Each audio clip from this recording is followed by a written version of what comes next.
Welcome back to MM reaction. Munib, Shahid. अच्छा India में race लगी हुई है, घोड़े की। नहीं स्टेट्स की आपस में कि कौन सी स्टेट जो है वो उसकी जीडीपी और ओवरऑल ग्रोथ दूसरी स्टेट से आगे निकलती है। खैर ये पहली दफा हमने नहीं सुना। हम जब महाराष्ट्र स्टेट को सुन रहे थे तो महाराष्ट्र स्टेट उसमें भी ये बात बताई गई थी कि बाकी स्टेट से ये कितना आगे मतलब ज्यादा डेवलप हो रहा है। इंडिया में इंटरनल रेस बहुत ज्यादा है, कौन सी स्टेट ज़्यादा डेवलप हो रही है, कहाँ ज़्यादा मतलब काम हो रहा है। तो ये बड़ा एक पॉजिटिव साइन है कि जब आप अपने आप से खुद को मतलब कि डालते हो कंपटीशन में तो आप ओवरऑल ग्रो ही करते हो। तो ये एक बड़ी ज़बरदस्त चीज़ लगी मुझे। जो सेल्स फोर्स होती हैं कॉल सेंटर्स की या किसी दूसरे की, उसमें भी उन्होंने अलग अलग टीम्स बनाई होती है और टीम्स का आपस में वो सेल्स का कंपटीशन कराते हैं, जिसका ओवरऑल फायदा कंपनी को होता है। स्टेट विद इन स्टेट के साथ कंपटीशन का ओवरऑल फायदा कंट्री को होता है। मजे की बात बताऊं कि ये कह रहे हैं कि 5 इंडियन स्टेट्स हैं जो 1 ट्रिलियन की जीडीपी की इकोनॉमी को ले डॉलर की इकोनॉमी में जा रही हैं। लेट्स तो सी। चेक करें। वीडियो शुरू करने से पहले लाइक शेयर करना, सबसे पहले सब्सक्राइब करना ना भूलिएगा। शुरू करते हैं। दोस्तों, जब भी हम इंडियन स्टेट्स की इकोनॉमी को कंपेयर करते हैं चाइना, अमेरिका एंड जापान जैसे कंट्रीज के स्टेट्स या फिर प्रोविंसेस की इकोनॉमी के साथ में, तो हमारे इंडियन स्टेट्स का इन डेवलप्ड कंट्रीज के स्टेट्स की इकोनॉमी के सामने कोई कंपैरिजन ही नहीं बैठता। फॉर एग्जाम्पल, इंडिया के सबसे वेल्थीस्ट स्टेट यानी महाराष्ट्र को ही उठा लें और इसकी इकोनॉमी को कंपेयर करें चाइना, अमेरिका एंड जापान के सबसे वेल्थीस्ट स्टेट्स की इकोनॉमी के साथ में, तो रिजल्ट कुछ ऐसा देखने को मिलता है। जहां इंडियन स्टेट महाराष्ट्र की जीडीपी है 523 बिलियन डॉलर्स की, वहीं अमेरिका के सबसे रिचेस्ट स्टेट यानी कैलिफोर्निया की जीडीपी 3.8 ट्रिलियन डॉलर्स की है। चाइना के ग्वांगडोंग की जीडीपी 2.1 ट्रिलियन डॉलर्स की एंड जापान के कैंटो रीजन की जीडीपी लगभग 2 ट्रिलियन डॉलर्स की है। दोस्तों, यहाँ से आप डिफरेंस को क्लियरली देख सकते हैं। आखिर कितना ज्यादा डिफरेंस है इंडिया के वेल्थीस्ट स्टेट एंड इन सभी कंट्रीज के वेल्थीस्ट स्टेट्स की इकोनॉमी में। इतना ही नहीं दोस्तों, ऐसा डिफरेंस फर्दर इंडियन स्टेट्स और इन कंट्रीज के दूसरे सब डिवीजन की इकोनॉमी में भी आपको देखने को मिलेगा। तो सवाल यह उठता है कि आखिर कब हमारे इंडियन स्टेट्स 1 ट्रिलियन डॉलर्स की इकोनॉमी को टच करेंगे और कौन से स्टेट सबसे पहले 1 ट्रिलियन डॉलर्स की इकोनॉमी बनेंगे। तो गाइस, आज के इस वीडियो में हम बस यही देखेंगे कि क्या हमारे इंडियन स्टेट्स ट्रिलियन डॉलर्स की इकोनॉमी को टच भी कर पाएंगे या फिर नहीं। अगर हाँ तो कैसे, सब कुछ जानेंगे डिटेल में, इसलिए इस वीडियो को कंप्लीट वॉच करना। चैनल पर न्यू अगर हो तो चैनल को सब्सक्राइब भी जरूर करना। तो शुरू करते हैं आज का यह वीडियो। तो इंडिया में currently 28 states and 8 union territories हैं, जो कि इंडिया की 4 ट्रिलियन डॉलर्स की नॉमिनल एंड 13.1 ट्रिलियन डॉलर्स की जीडीपी पीपीपी को फॉर्म करते हैं। इंडियन स्टेट्स की पॉपुलेशन काफी ज्यादा है, लेकिन वहीं इकोनॉमी को देखा जाए तो बहुत ही कम। लेकिन पॉपुलेशन तो चाइनीज प्रोविंसेस की भी ज्यादा है, तो फिर चाइनीज प्रोविंसेस की जीडीपी इंडियन स्टेट्स की जीडीपी से ज्यादा क्यों है। तो दोस्तों, इसका सिंपल रीजन है economic policies, infrastructure development, education, industrialization and governance. But इनमें भी सबसे बड़ा रीजन है skilled and educated labour force. China and Chinese provinces के पास ये सारे एडवांटेजेस मौजूद हैं, जबकि इंडियन स्टेट्स अभी भी अंडर डेवलप्ड हैं, जहां पर इन सभी फैक्टर्स पर काम करने की जरूरत है।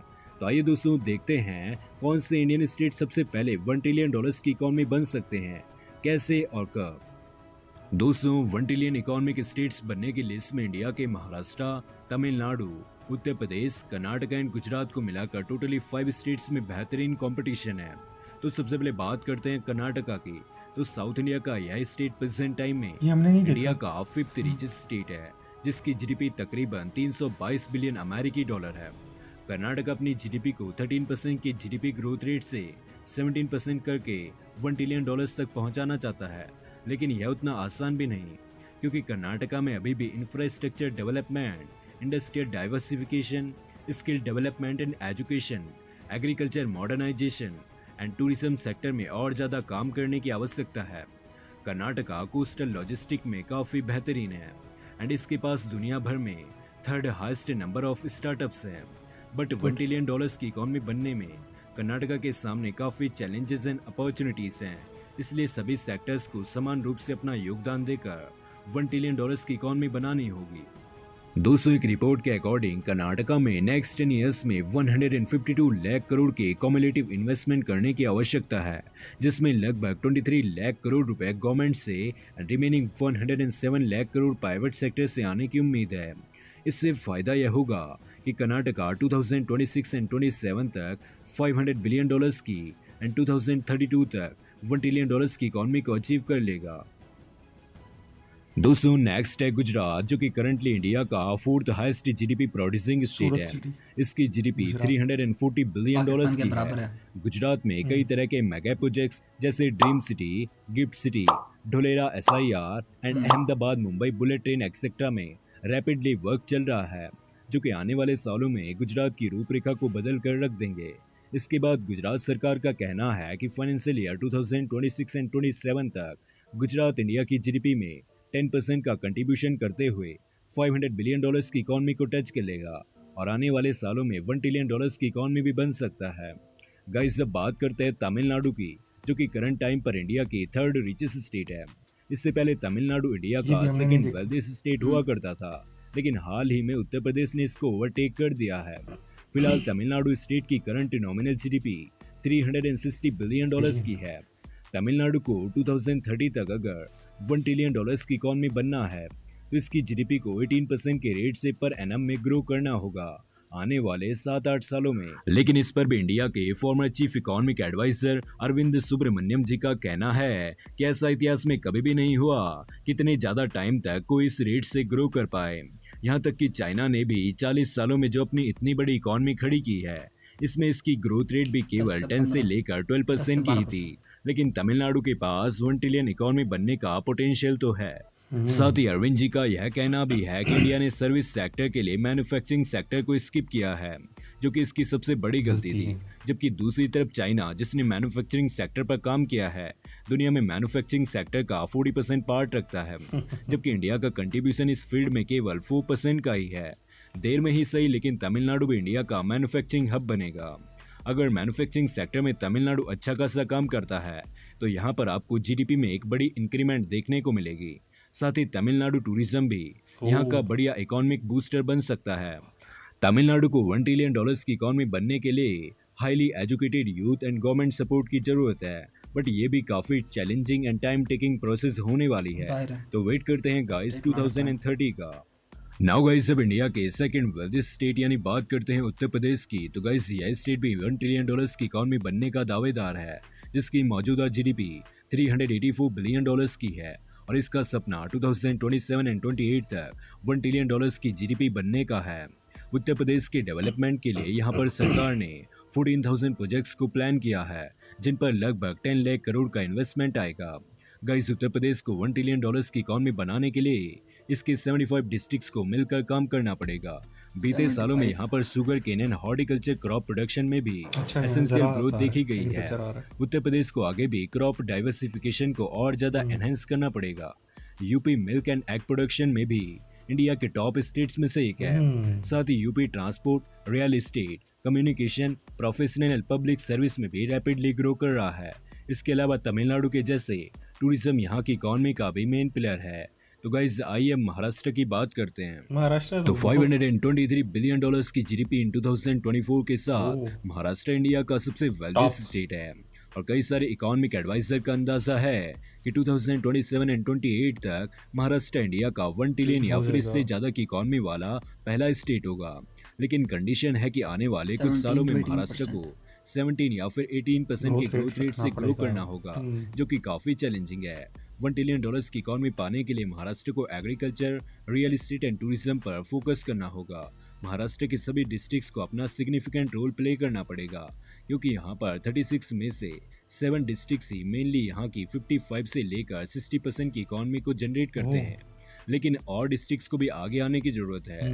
यहाँ पर काफी सारे इरिगेशन एंड इंफ्रास्ट्रक्चर प्रोजेक्ट्स के कंप्लीट होते ही इसकी इकोनॉमी को काफी अच्छा बूस्ट मिलने वाला है।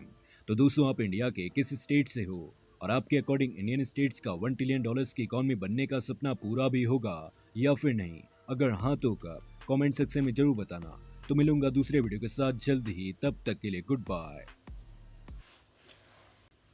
अच्छा, जहाँ पे इंडिया की ओवरऑल अगर हम लें जीडीपी की बात करें या इकोनॉमी की रेस की बात करें, तो वो कह रहा है कि मैंने जर्मनी और जापान को पीछे छोड़ना है और तीसरे नंबर पे आना है। इसी तरह वही वाली बात कि इंटरनल भी इनका कंपटीशन हो रहा है कि किसने तो 1 ट्रिलियन पे आना है 2030 तक या 2027-26 तक। इसमें इन्होंने बड़े मजे की चीज सबसे पहले बताई कि इन्होंने ड्रॉबैक्स भी बीच में बताए कि इस स्टेट में इस सेक्टर पे काम नहीं हुआ। ये बड़े मज़े की उन्होंने चीज़ बताई है कि मैन्युफैक्चरिंग जो है वो चाइना जो है वो 40% होल्ड किए हुआ है और हमारी मैन्युफैक्चरिंग ये है उस एरिया में, हाँ उस एरिया में मैन्युफैक्चरिंग यूनिट्स लगेंगे और ये सारा काम होगा। ये अच्छी चीज़ एक मुझे लगी। जैसे महाराष्ट्र में उन्होंने कहा कि सिर्फ जो 7 स्टेट्स हैं वो अपना रोल प्ले करते हैं पूरी जीडीपी को जनरेट करने में। तो इस हवाले से अगर महाराष्ट्र को 523 आई गेस बिलियन यूएसडी की जो जीडीपी है उसको अगर 1 ट्रिलियन पे लेके जाना है तो बाकी इन स्टेट्स के साथ साथ बाकी स्टेट को भी अपना रोल प्ले करना पड़ेगा, डिस्ट्रिक्ट्स को अपना रोल प्ले करना पड़ेगा, तब जाके ये 1 ट्रिलियन की इकोनॉमी को टच कर सकते हैं। और बाकी जो है एक चीज़ है जो कि मेरे लिए थोड़ा सा कंफ्यूजिंग है कि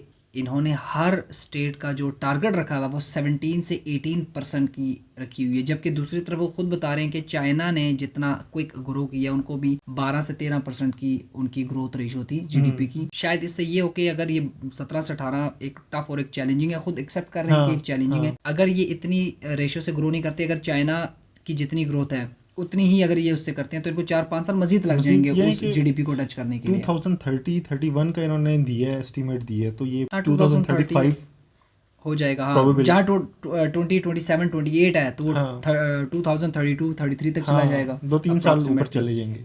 वैसे भी हम इंडिया की जो डेवलपमेंट की चीज़ें देख रहे हैं, महाराष्ट्र स्टेट हो या जो भी स्टेट हो, उसमें बहुत ऐसे प्रोजेक्ट्स हैं जो अभी कंप्लीट नहीं हुए हैं, उन्होंने होना है कंप्लीट। जैसे कि हम वो इन्होंने नाम भी लिया था गिफ्ट सिटी, सूरत सिटी और गुजरात धुलेरा वगैरह, वो सारी जो हैं वो अभी कंप्लीट नहीं है। तो वो जब कंप्लीट होंगी आने वाले दिनों में, आने वाले सालों में, जंग में, तो वो इनका जो 17-18% का जो टारगेट है वो अगर अचीव ना हुआ तो करीब करीब पहुंच जाएगा। अक्सर लोग कहते हैं कि जी बिल्डिंगें बनाने से, सड़कें बनाने से तरक्की नहीं होती, लेकिन यहाँ पर 4 पॉइंट्स को प्रॉपर शो किया गया कि डेवलपमेंट के लिए 4 अहम टूल हैं, जिनमें से एक इंफ्रास्ट्रक्चर की डेवलपमेंट थी, एक गवर्नेंस का भी था। तो इंफ्रास्ट्रक्चर के आपके होने से, मुकम्मल होने से सबसे बड़ा एडवांटेज ये होता है कि वहाँ पर इकोनॉमिक एक्टिविटी सर्कुलेशन तेज हो जाती है। और अगर आप रिसेंट एरा के अंदर देखें, जितनी हमने वीडियोस की हैं, हमने इस एरा के अंदर, इंडिया के अंदर इंफ्रास्ट्रक्चर को लेके बहुत ज़्यादा डेवलपमेंट और बहुत तेज डेवलपमेंट हमने देखा है, जो कि एन मुमकिन है कि इनका जो टारगेट है $1 ट्रिलियन को टच करना स्टेट्स का, वो एक तरह से उसके लिए ये एक टूल के तौर पर इस्तेमाल हो रहा है ये, क्योंकि जब इंफ्रास्ट्रक्चर डेवलपमेंट होगा, सारी चीज़ें होंगी, तो बाकी डेवलपमेंट सेक्टर की तरफ भी ये लोग जाएंगे। जहाँ एग्रीकल्चर का काम है वहाँ एग्रीकल्चर के ऊपर फोकस हो जाएगा मजीद, क्योंकि एग्रीकल्चर को सिर्फ उसको उगाना, पैदा करना या उसकी ग्रोथ में इजाफा करना इज नॉट इनफ, उसको फिर आपने ट्रांसपोर्ट भी करना है। तो वो ट्रांसपोर्ट की फैसिलिटी आपकी जितनी चीपर होगी और जितनी आसान होगी, उतना ज़्यादा आप उसको ट्रांसपोर्ट करके उससे इनकम जनरेट कर सकते हैं। अच्छा, एक चीज़ में मुझे बड़ी अच्छी लगी है, लास्ट टाइम हमारी भी इस पे बात हो रही थी कि आबादी ज़्यादा होना मैटर करता है या जीडीपी को लेके, मतलब क्या पॉपुलेशन लाजमी है कि एक एरिया की पॉपुलेशन ज़्यादा है तो वहाँ पर उसका जीडीपी ज़्यादा होगा। इन्होंने उस चीज़ को भी एक्सप्लेन किया है कि हमारी जो पॉपुलेशन बेशक ज़्यादा है लेकिन उसका आउटपुट नहीं है, चाइना के लेवल की पॉपुलेशन है ना। हाँ, आउटपुट नहीं है। आउटपुट किस वजह से नहीं है? वहाँ पर इंफ्रास्ट्रक्चर नहीं है, वहाँ पर स्किल्ड लेबर नहीं है। एक बंदे के 5 बच्चे हैं और 5 मजदूर हैं, लेकिन चाइना में एक बंदे के 2 बच्चे हैं, दोनों इंजीनियर हैं, कभी भी वो आपस में कंपैरिजन नहीं कर सकते। ऐसा ही है, मजदूर 5 नहीं रेवेन्यू जनरेट नहीं कर सकते जितना 2 इंजीनियर या 1 इंजीनियर कर सकता है। तो ये इन्होंने बड़ा अच्छा पॉइंट वो पुट इन किया है कि हमारी जो पॉपुलेशन है वो ज्यादातर नॉन स्किल्ड है, तो उसको स्किल्ड करेंगे और फिर जाके आगे सारे जो बाकी हमें इसमें तमिलनाडु, उसको भी हम देखेंगे आने वाली वीडियोस में। तमिलनाडु का टूरिज्म क्या है, वहाँ पर क्या डेवलपमेंट हो रही है, ये भी देखेंगे। एक चीज पता है मुझे तमिलनाडु का कि वो साउथ इंडियन फिल्म्स, हाँ वो तो चलो लेके तमिलनाडु बड़ा मशहूर है, प्लस हेल्थ सेक्टर में भी तमिलनाडु बहुत आगे। तो ये एक नई चीज़ मिल गई हमें। वीडियो बहुत अच्छी लगी, इन्फॉर्मेटिव थी। जाने से पहले चैनल को लाजमी सब्सक्राइब, वीडियो लाइक शेयर कीजिएगा और नेक्स्ट वीडियो तक के लिए गुड बाय।